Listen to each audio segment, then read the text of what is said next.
dear brothers and sisters, all praise is due to Allah subhanahu wa ta'ala. We rely on Him, we praise Him, we rely on Him, we seek His forgiveness, and we always pray to Him to shield us against the evils in our souls. And we also pray to Him that He may cleanse us from the sins that result from our very own actions. Whosoever Allah subhanahu wa ta'ala guides, no one shall be able to misguide. And whosoever Allah subhanahu wa ta'ala leads astray or lost, no one shall be able to guide. I testify that there is no other deity worthy of worship except Allah subhanahu wa ta'ala alone. And I testify that Prophet Muhammad alayhi salatu wassalam is the final prophet and messenger of Allah Jalla wa ala. Allah subhanahu wa ta'ala says in the Quran, calls upon all believers and says, "O you who have believed, fear Allah.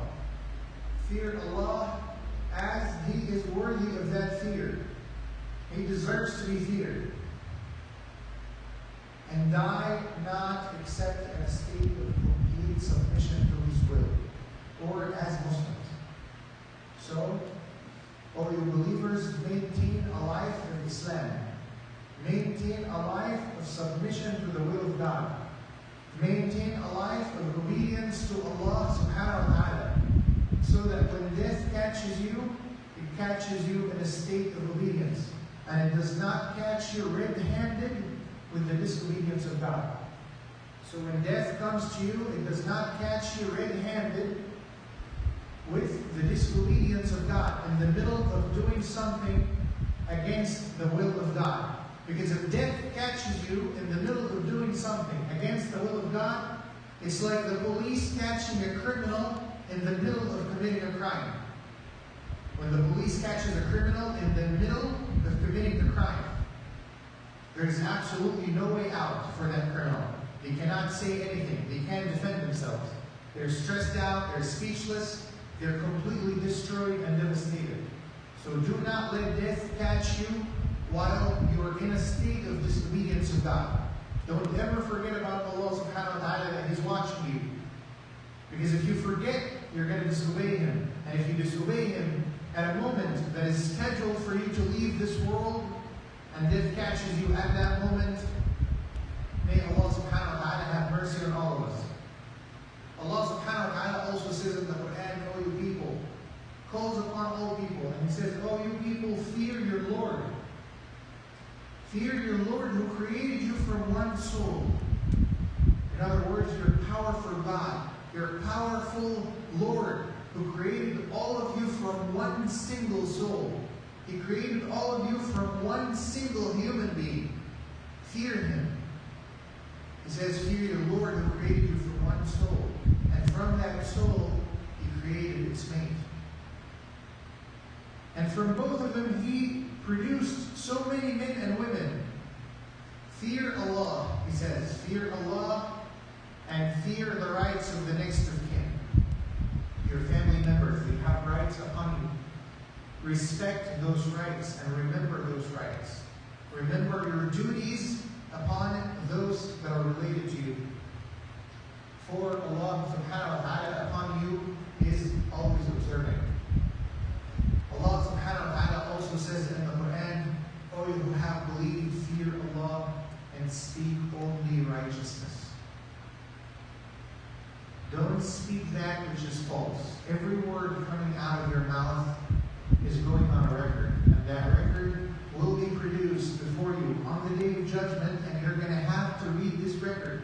As Allah subhanahu wa ta'ala says in the Quran, "Iqra' kitabak kafa bi nafsika al-yawma 'alayka hasiba." On that day of judgment, there will be a record produced for you, and you're going to be told, read your own record. And today, sufficient is you against yourself as a judge. You're going to have to read everything that you said in this life. You're going to have to read everything that you did in this life. On the day of judgment, you have to speak all that. So God is telling you for your own benefit, fear Allah and speak only righteousness. Speak only that which is right. So that God may reform your deeds. يُصْلِحْ لَكُمْ أَعْمَالَكُمْ, so that He may reform your actions and forgive your sins. وَيَغْفِرْ لَكُمْ ذُنُوبَكُمْ. So when you speak only righteousness, the result of that is God will fix your actions. You have a problem with a certain sin that you can't stop. Stay truthful in your word. Control your tongue and control what comes out of your mouth, and God will reform your actions. Stop lying and stop hiding your sins from others. Start speaking the truth all the time, and God will help you reform your actions and be a better person. It says, say only righteousness or speak only righteousness, so that He may reform your deeds and forgive your sins. And then He adds, whosoever obeys Allah subhanahu wa ta'ala and His Messenger has definitely achieved a great achievement. My dear brothers, the most truthful of all words is the word of God Almighty. The most truthful, the absolute most truthful of all speech is the word of God. And the best guidance that will help us understand this word of God, the best guidance that will help us interpret this word of God, the most truthful of all words, the best guidance is the guidance of Prophet Muhammad. Every Jum'ah, I have to remind everybody this after the Prophet because it helps us understand our path. It helps us understand the force of guidance that we need in our lives, the Quran and the Sunnah. The Quran and the Sunnah. The Quran is the most truthful of God's of word of speech because it's the word of God. And the Sunnah is the best guidance because it helps us understand the Quran and act the Quran.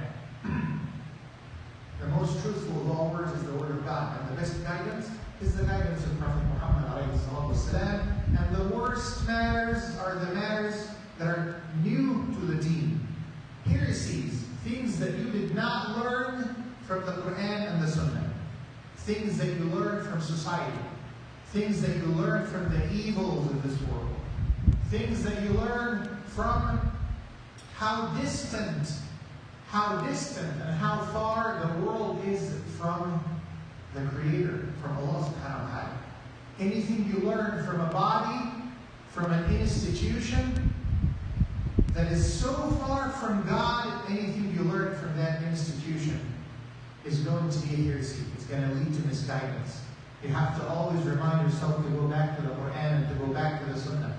You have to always remind yourself to follow the guidance of Prophet Muhammad because anything you learn from anywhere else that is not consistent, that is inconsistent with the Quran or the Sunnah, leads to misguidance. And misguidance leads only to the fire of hell. There's nowhere else. It does not lead anywhere else. So we ask Allah subhanahu wa ta'ala to shield us against misguidance. In a hadith narrated by many of the Prophet's companions, examples of Abu Hurairah, Abu Sa'id al-Khudri, Abdullah anhu, Abdullah ibn Mas'ud, Abdullah ibn Umar. So many of the companions narrated this hadith, and it's found in Sahih Muslim and many other books. It says, بدأ الإسلام غريبا بدأ الإسلام غريبا وسيعود غريبا كما بدأ فطوبى للغرباء. Islam has started strange, unpopular, and it will go back to the state of being strange and unpopular. So give glad tidings to those strangers. The Prophet ﷺ said Islam started strange, and it will go back to that state. In Arabia, Islam started strange. The Muslims, they were strange. People look at them and they think they're strange. They have to pray a certain way to an invisible force. They do these rituals and acts to an invisible force. Men, they have certain roles in society, and women have certain roles. In a world of ignorance where men and women are treated identical, as if Allah subhanahu wa ta'ala وَالْعِيَاذُ بِاللَّهِ ran out of ideas of creation, so He created two creations that are different in everything and assigned them the same role. Allah subhanahu wa ta'ala created two creations that are different in many ways, but assign them the same role. That's what the world believes. So in a world that is so far from Allah subhanahu wa ta'ala, everything you learn from that world is probably going to lead you to misguidance. بدأ الإسلام غريبا وسيعود غريبا كما بدأ. Islam started strange. Strange. People look at us Muslims and they say they're strange. The world, the men in this world live a certain way and Muslims live a certain way. We have to wash ourselves. We grow our beards. We're always remembering Allah subhanahu wa ta'ala. We have to make wudu, to pray. After every time you go to the restroom, for example, you make wudu, you wash yourself, you wash your face, your arms, your head, your feet. People think this is strange. Wow, well, it's so strange. No other culture does this. We have to fast from sunrise to sunset for 30 days in a row, once every year. So strange. The world thinks this is strange. Our women, they cover themselves. And if they have no reason to be outside of their homes, they don't leave their homes. So strange. The world looks at this and says, this is very strange. We don't approve of the things that Allah subhanahu wa ta'ala hates. We hate sins. We hate homosexuality, for example, sodomy. We hate these sins. We hate alcohol. We hate gambling. We hate using credit cards and usury. So strange. The world will look at you. You don't have a credit card? That's so weird, bro. How do you live in this world? How do you live in this world? You pay cash for this car. Why don't you go to the dealership and buy a brand new car and maybe have a really good plan right now? You only pay 1% interest. 1%, 2%. Tell him, brother, I'm not allowed to borrow with interest or benefit because I'm Muslim. Bro, that's so weird. That's so strange. Why do your Muslim women, why do they cover their heads? Out of modesty, because Allah subhanahu wa ta'ala commanded us. That's so weird. How can you leave your woman to go like this all covered? This is inhumane. This is strange. This is weird. It seems like in today's world, in order for anybody to be popular or strong politically, or perhaps in the field of entertainment, they have to fight with Islam. They have to point out what they think are the flaws of Islam. They have to point out what they think in their head are the flaws of Islam, the bad things about Islam. And how can be anything bad about Islam when Islam simply means submission to the will of God? The word Islam means submission to the will of God. How can be anything bad about God and His will? How can we look at God and say that something bad is going to come from God? Something bad is going to come from Him. The all-perfect creation, the all-just, the all-wise, wiser than everyone, the all-knowledgeable, has more knowledge than everybody. The all-just, He never does anything that has even an atom's worth of injustice. The all-seeing, He sees everything. The all-hearing, He hears everything. How can anything wrong or bad come from something like this? Something like God? No. We tell the world as Muslims, no, brothers and sisters. Nothing bad comes from God.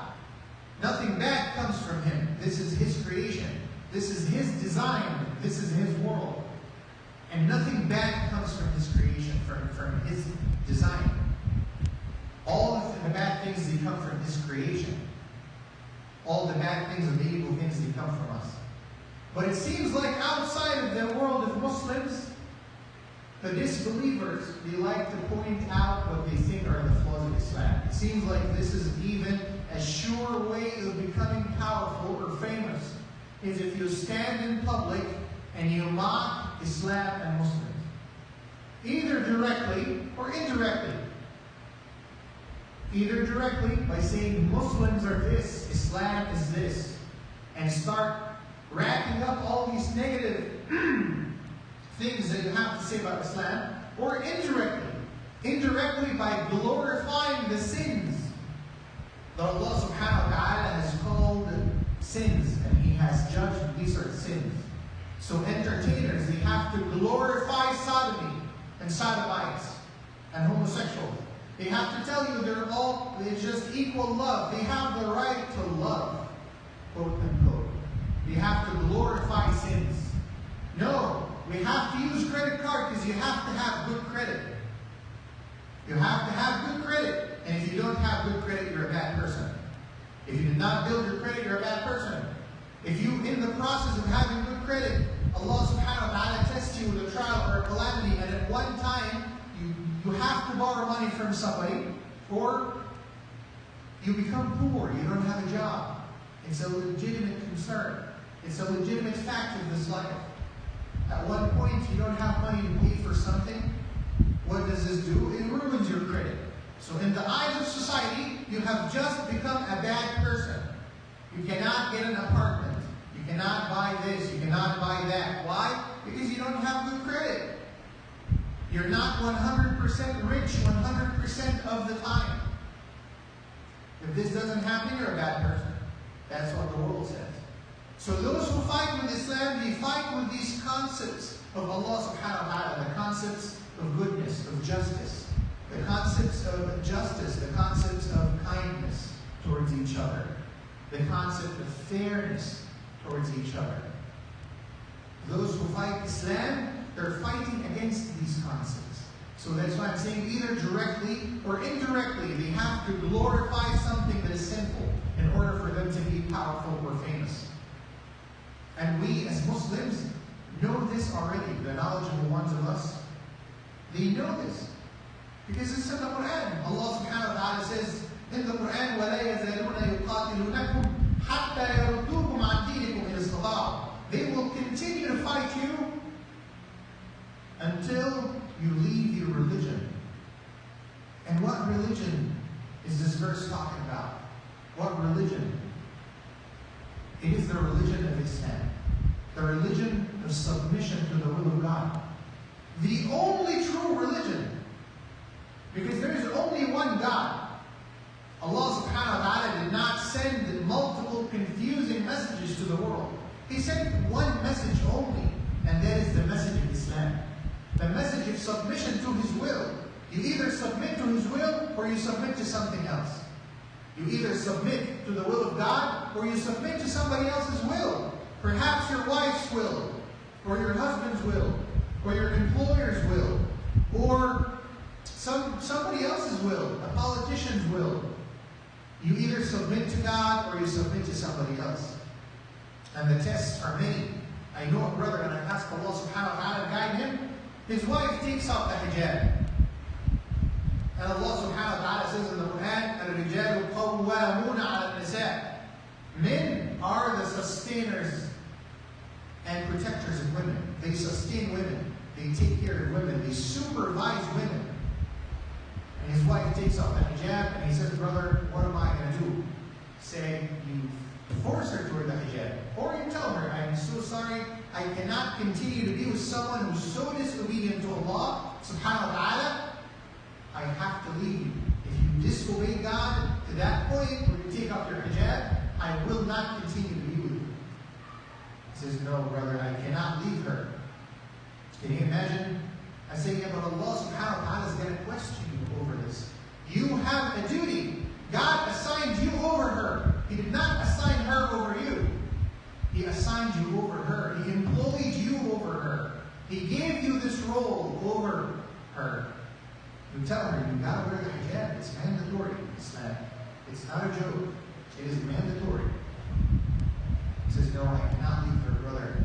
Allah subhanahu wa ta'ala is all merciful. Can I say that? It is that merciful one who said she has to wear the hijab.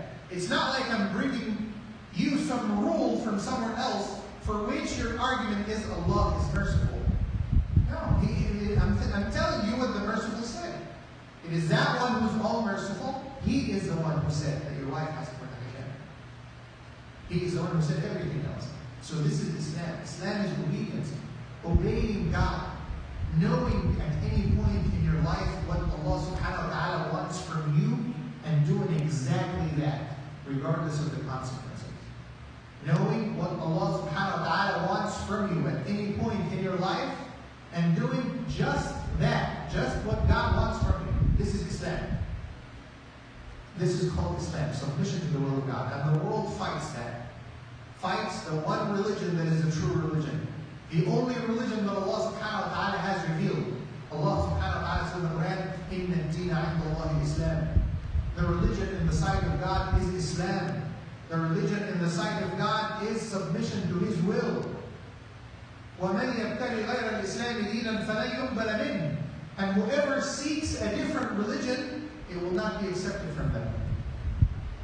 وَهُوَ فِي الْآخِرَةِ مِنَ الْخَاسِرِينَ. And in the hereafter, he will be among the losers. If you go against the will of God in the hereafter, you will be among the losers. And I ask Allah subhanahu wa ta'ala to shield us from becoming among the losers. So the world, in order for the world to be famous today or to be powerful for anybody in the world outside of Muslims, they have to attack the concepts installed by God Almighty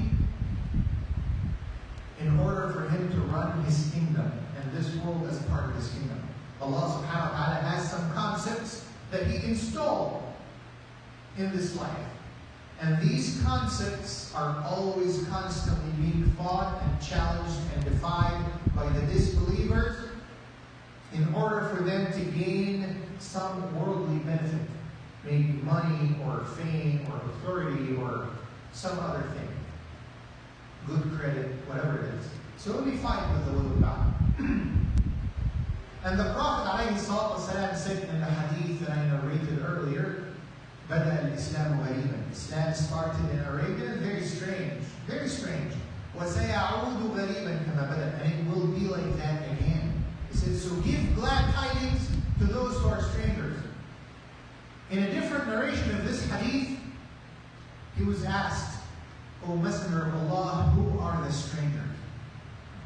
He said, he was asked, وَمَنْ هُمُ الْغُرَبَاءُ? He said, الَّذِينَ يُصْلِحُونَ مَا أَفْسَدَ النَّاسِ. He says, those who fix what the people have ruined. Those who reform what the people have corrupted. Or الَّذِينَ يَصْلُحُونَ إِذَا فَسَدَ النَّاسِ. Or those who are righteous in the middle of a corrupt people. The strangers, according to Prophet Muhammad ﷺ, let me hear you say ﷺ. Prophet Muhammad ﷺ said the strangers that you should give glad tidings are those that are righteous in the midst of a corrupt world. The sister who holds tight on her hijab in the middle of a world that humiliates a woman with her hijab. She's a stranger in this world. The brother who tells his sister about the hijab and defies the desires of the world, he's a stranger.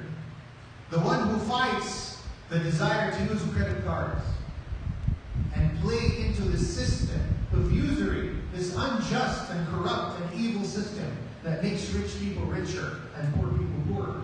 Whoever defies that desire to be part of the system, he's a stranger. So we give him glad tidings. Whoever rejects, sins, and stands in public and says that sodomy and homosexuality, these are bad things, even if he loses his job, he's a stranger. We give him glad tidings. We tell him, good job, brother. We tell the sister, good job, sister. You are among those that the Prophet ﷺ said, you are going to be the strangers at some point, and I want to give you glad tidings. Because this world, brothers and sisters, is nothing but a test. It's a test. It's a trial. It's a trial. God Almighty, He put us here to try us, to point out which ones of us deserve to be in heaven, and which ones of us, they don't deserve it. Because if they go to heaven, they're going to ruin it, like they ruined this world. And heaven cannot be ruined. It's perfection. You're only going to go there if you completely obey Allah subhanahu wa ta'ala. And I ask Allah subhanahu wa ta'ala to make us all among those who go to Jannah. أقول قولي هذا وأستغفر الله العظيم لي ولكم فاستغفروه وتوبوا إليه إنه هو الغفور الرحيم وتوبوا إلى الله جميعا أيها المؤمنون لعلكم تفلحون. Ask Allah subhanahu wa ta'ala for forgiveness, and I ask Allah subhanahu wa ta'ala for forgiveness for me and you and for all Muslims.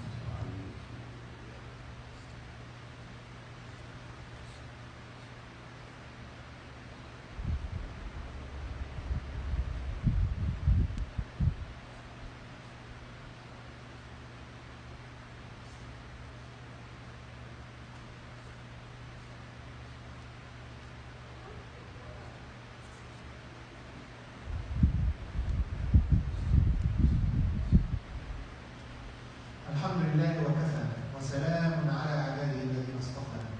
ثم أما بعد. All praise is due to Allah subhanahu wa ta'ala. Peace and blessings be upon the Messenger of Allah. Prophet Muhammad والسلام, was narrated to have said. It's from the hadith of Thawban, one of the companions of Prophet والسلام, Prophet Muhammad والسلام, said, there will be a time very soon that all other nations will unite against you and gang up against you like the hungry mob gangs up against a plate of food.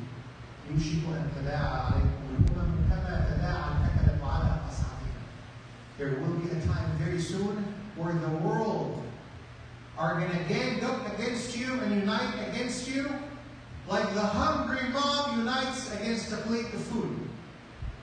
Imagine a bunch of people who are very, very hungry, starved with hunger, and you put in the middle of them a plate of food. What are they going to do? Do you think one of them is going to defend the plate of food? Do you think one of them is going to stop and tell the others, let's not approach this plate of food? That's not what happens. They all unite against that plate of food. Everybody. They all pitch in. Everybody. They may even fight against each other, against that plate of food, in order to win that plate of food, because they're starved, they're hungry, they're greedy. At this point, nothing matters to them. And that's what the Prophet ﷺ said. And this is exactly what's happening today in the Muslim world. He was asked, why? Are we few? Are we outnumbered? At that time, he said, no, there's going to be a lot of you. He said, there will be a lot of you. Like you hear on the news, Muslims, it's the fastest growing religion. Islam, 1.5 billion Muslim, 1.6 billion, 1.7 billion Muslim. There will be a lot of you. But you're going to be weak. You're going to be weak. And Allah subhanahu wa ta'ala will take out of your heart, will take out of the hearts of your enemies, He will take out the respect for you and your religion. He will take out that respect out of the hearts of your enemies. And He will throw in your hearts weakness. He says, وَلَيَقْذِفَنَّ فِي قُلُوبِكُمُ الْوَهْنَ. He says, Allah will throw into your hearts weakness. He was asked, what is weakness? He said, حُبُّ الدُّنْيَا وَكَرَاهِيَةُ الْمَوْتِ. The love of this life. The love of this life and the hate of the day of judgment. The hate of death. The hate of your appointment with Allah subhanahu wa ta'ala. Our fear to go meet God and the love of this world. When we love this world so much, we want to have the perfect credit. We want to have the perfect image in society. We want to have the perfect job. We want to be appreciated and glorified in this life. This is what causes us to leave the religion of Islam and start doing things against the will of Allah. This is what causes some sister to take off her hijab, and some brother who's her husband, he does not want to leave her, he does not want to enforce her about the hijab. This is what causes us to defy the will of Allah, the love for this world. The thought that the illusion that this world is going to last forever and nothing comes after this. This is something that we learn away from the Quran and away from the Sunnah. Because there is no corner that you turn around in the Quran and the Sunnah except you're reminded that this life is nothing but a test. Around every corner you turn in the Quran, God says, obey Allah and His Messenger, and this life is nothing but a test. This life is only a trial. It's only a test. And in order for you to succeed, you have to live a life of obedience to Allah. You have to live a life of submission to His will, because that's your only way to Jannah. And I ask Allah subhanahu wa ta'ala to guide us all to make the decisions that are in submission to His will. My dear brothers and sisters, I want to remind you and remind myself that this life, like I said, is a test, is a trial. And we're going to be treated very poorly in this world. Do not let that discourage you. Do not let somebody's words against you or against Muslims discourage you from being the best example of Islam. Do not let Prophet Muhammad ﷺ fight for Islam alone. Do not let Prophet Muhammad ﷺ fight for Islam alone. Somebody says to me, well, the Prophet is dead. What are you talking about? The Prophet ﷺ is dead. I say, yes, but his legacy is alive. His guidance is alive. His sunnah is alive. The religion that he portrayed to us and brought to us is alive. And when you leave that religion or any part of it, you're leaving the Prophet ﷺ to fight alone. When you're trying to conform to this world, you're leaving the people like the Prophet ﷺ. They're going to be viewed as extremists. They're going to be viewed as strangers.